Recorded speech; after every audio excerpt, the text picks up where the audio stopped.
You know, I phoned my daughter and I was in tears. She's like, what are you crying about now? Welcome back to Boys on Film, where we cast our critical eyes over the latest movies and TV shows. Nothing Compares, the new documentary about one of my favourite singers and songwriters, Sinead O'Connor. But look, we welcome back the fabulous Gail Porter. I'm so pleased to be back. Thank you so much, both of you, for asking me. And Sinead O'Connor, I've loved her since day one. Amazing. Sean, how excited are we to get Gail on the show again? It's been, a couple of years? I'm over the moon. It's been ages. I think the last time we spoke, Gail, I was drunk. This is the massive favourite for me. He's back. Hey, Sean's having a great day.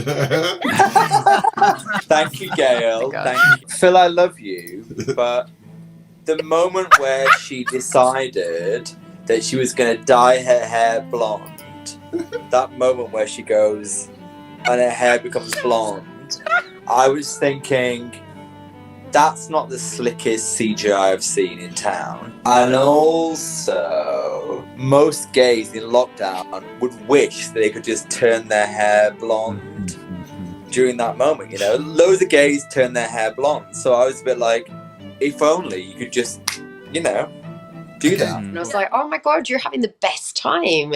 I love you. I think we kind of we're constantly in contact over lockdown. So, you know, you basically pick me up, lockdown, just dump me. I'm joking. You've got a new rescue cat, so you've got company with your cat now. Your new I've cat. got my cat, Ziggy Stardust, so yeah, so I'm right. So Nothing Compares, the new documentary about Sinead O'Connor. It focuses on the 5-year period, pretty much, that took her from the amazing debut album, which is The Lion and the Cobra, one of my favourite albums of all time, if you can see it through the ring light. Yeah, and it goes through to, obviously, the success, the number one single, Nothing Compares to You, the amazing second album, and that Saturday Night Live incident where she ripped up the picture of the Pope. Unbelievable. Honestly, I was so... You know, I don't really care what anyone thinks about me, but when she did that, I was just like, you know, when you watch the film and you know what she went through with the Catholic Church and everything that she was subjected to, and then she rips it up, and I thought, you know what? Yeah, and then all these Americans are going completely batshit mental, saying, "Oh, you can't do this, you can't do that." And I'm like, hang on a minute, are you the people that have got guns that are licensed? And Exactly. You're what? That really riled me in this documentary. We'll talk about that in detail, but it's directed by Kathryn Ferguson. And apparently you know someone that worked on this, Gail, is that right? I know, I don't want to sound like a real wanker, but my friend Lucy, she was the executive producer, and I've known Lucy for years and years. And she was up at the Edinburgh Festival, and they were showing it up there at the film house. And unfortunately, I couldn't go, probably because I was twatted. But she phoned me and she said, right, we're going to do this guest screening. Do you want to come? Yeah, I mean, the whole film, it just knocked me for 6. Sean, I take it you're a fan of Sinead. I think actually I was playing Sinead when you came to the King's Arms that night, and you were bopping away, swishing around the King's Arms, all sorts. You've got me mixed up with somebody else, Phil, I think. No, I mean, adore her. What a powerhouse. What I was amazed about, and I often forget this, was she was so young. I mean, we're talking about someone who was, you know, 20, 22, like really out there, you know, with a voice and so powerful. Like, you look back and you just think incredible, you know what she did, and she took such flack. Yeah, it's incredible, really, when you look back on it. That, you know, the strength of character you need to be able to, you know, stand in front of a bunch of people at Bob Dylan Madison Square Garden and get booed. I mean, it's incredible. But I that's something that you often forget, which is just how young she was when The Lion and the Cobra came out. She really stood her ground. I remember when I first heard her voice, it was like the same time I first heard Kate Bush's voice, and I thought, wow, that's a voice like no other. The fact that she goes from angelic to like really angry in that first album as well, and the whole image thing, you know, the skinhead, the DM boots that she ripped up herself, the steel toe caps, and yeah, I mean, just the most amazing presence on. I remember seeing her actually in Cornwall in the late 80s. I think it was a year after that first album came out, and she performed Troy at the very end. It was the last song, and she screamed out, "You're still a fucking liar," and walked off stage, and the lights came up, and everyone was like, oh, she didn't even say goodbye, that's it. And I just thought, brilliant. You just don't expect that to happen at a gig, just like not doing the normal thing that most other artists would do by doing the encore and, you know, saying goodbye to everybody, but just storming off. It was amazing. When she did the Bob Dylan concert, she didn't move. When everyone was, there was like half cheering, half booing, and she did not move. And I was like, oh my God, I love you even more. She didn't move. She just stood there. See, she's got the most beautiful, amazing eyes, and you can see in her eyes she's not entirely sure what's going on, but she's like, I'm moving. I am not moving. Defiant. Yeah, and absolutely. And also, when you look at it now and you think about what she was doing back then, she really stood her ground. And I think she was ahead of her time too, because, you know, obviously the things that she was campaigning about, you know, she was talking about abortion, she was talking about child abuse, and I think, you know, a lot of people wouldn't have done that, wouldn't have been so outspoken, but she just did it anyway because she believed in it. Oh no, honestly, when I watched it, I burst into tears halfway through. I just burst into tears because the way she got treated for being the most amazing human and saying, right, this is what I'm doing. And, you know, even like the, I think it was the Late Late Show, when the interviewer kept asking her about, you know, her hair and stuff. And I was kind of resonating. I know I've got no talent and I can't sing, but, you know, I get treated oddly sometimes because of the way that I look. And you know what, someone came up to me just before the film started, they saw the back of my head and I was like, I'm not Sinead, I'm sorry. Because you've got the most amazing beautiful blue eyes as well. I'm sorry to disappoint you, but it's not, no.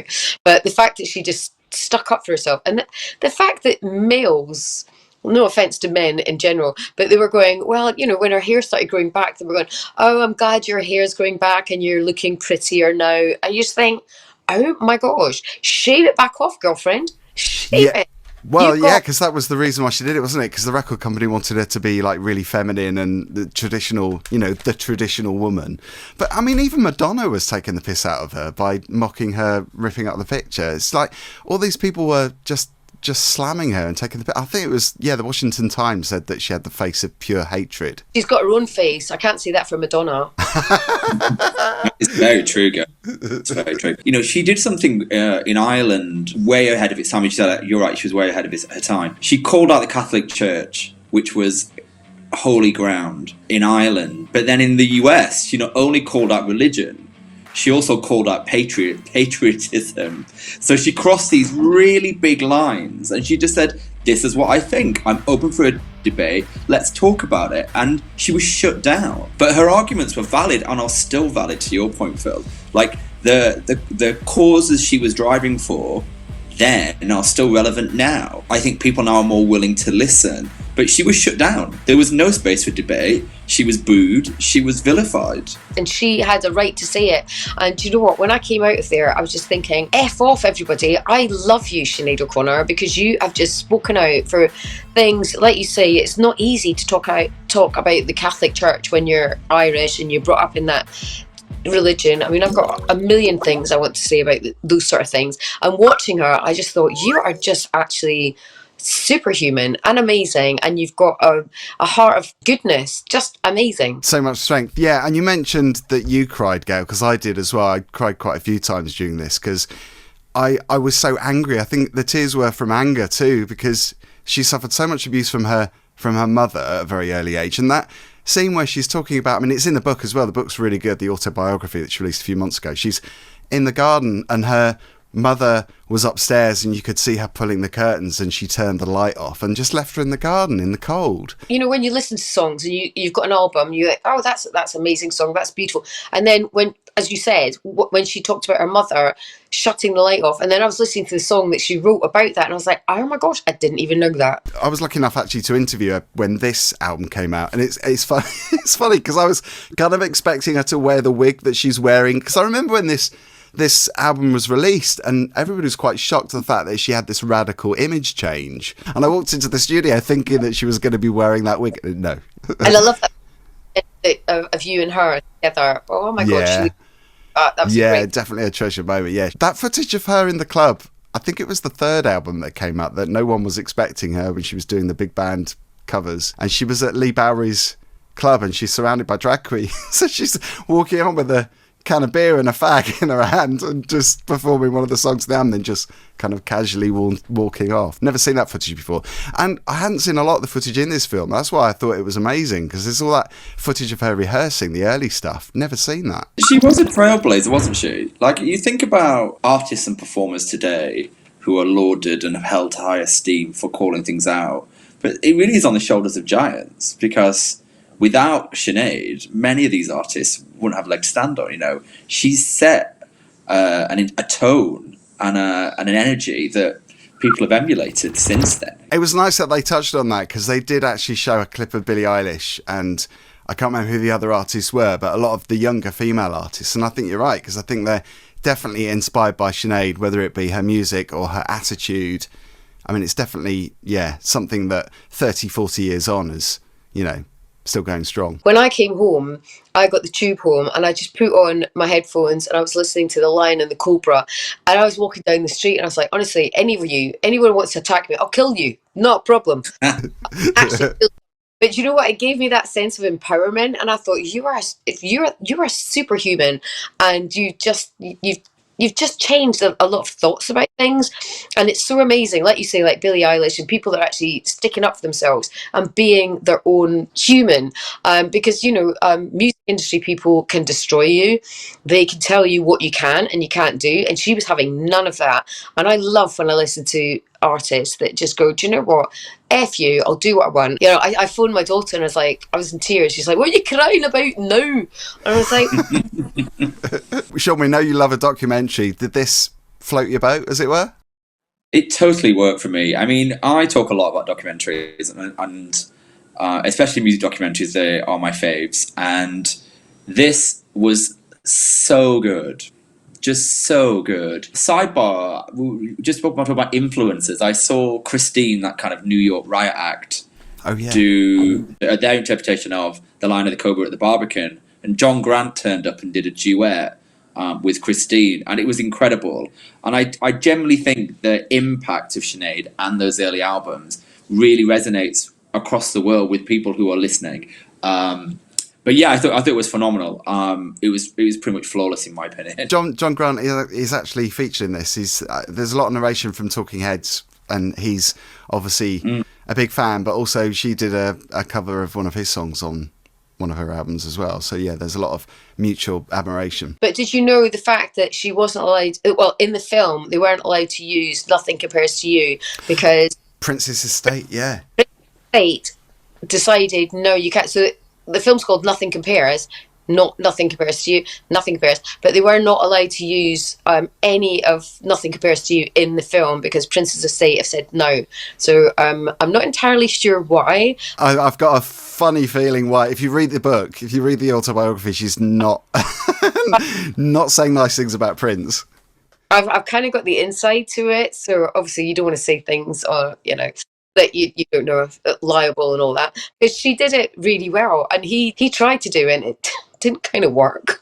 Who needs that clip of that song anyway? Everybody knows. But it would be nice to have been featured, but yeah. Just get it on Spotify, you'll be fine. Yeah, it was very odd to find out the legalities behind the whole thing, but I think, do you know what? She didn't need that. She didn't need it. What was it like on the big screen, Gail? Because you saw it in the cinema, right? I only saw it on the small screen. Sean, small screen? Smallest of small screens. Small is beautiful, so they say. Lucy, who's the executive on it, so I was sitting beside her, and I think she'd seen it. I mean, she's seen it a million times because she's executing on it, but it was amazing to watch. Friends of mine have been asking, where's it getting shown? I don't really know. Oh my God, I'd love to have seen it on the big screen just for the sound, really, of those clips. Amazing. I adore her. I think she's amazing. I've always been a fan right from, that first album on. Star rating, do you want to go first, Gail? 5. 6. Yeah. Sean?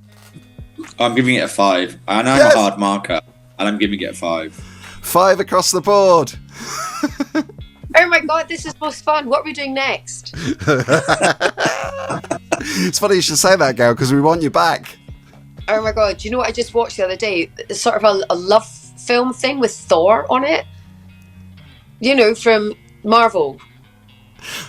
It's lost on me, I'm afraid. And I loved every second of it because it was so shit. It was great. A flick-flop title. Really. I'm so pleased that we've all given this documentary 5 stars because I think it deserves it. Definitely. I would say, I honestly text my daughter, I was like, honestly, go and see it. You might not know who she is because you're only 20. Go and see it. Learn from it. Because my daughter wants to work in the music industry. Yeah, I'm not crying. I'm laughing. I said, go and see what a proper, true, heartfelt, wonderful human that's actually singing from her soul. You need to go and watch that and learn what a proper musician is. Amazing. I completely agree. Sean, it's always fabulous to see you as well. And Gail, we are so thrilled that you came back on the show. We love you and we're looking forward to the next one. I've just seen a man run past my window with a balaclava on. That's not worrying. Hopefully he wasn't naked. Oh, no. Yeah. Maybe he's off to a fetish night. Maybe. Hello. Good to see you guys, and thank you everybody for watching. Don't forget to like and subscribe, and let us know if you're going to see Nothing Compares in the comments. Definitely.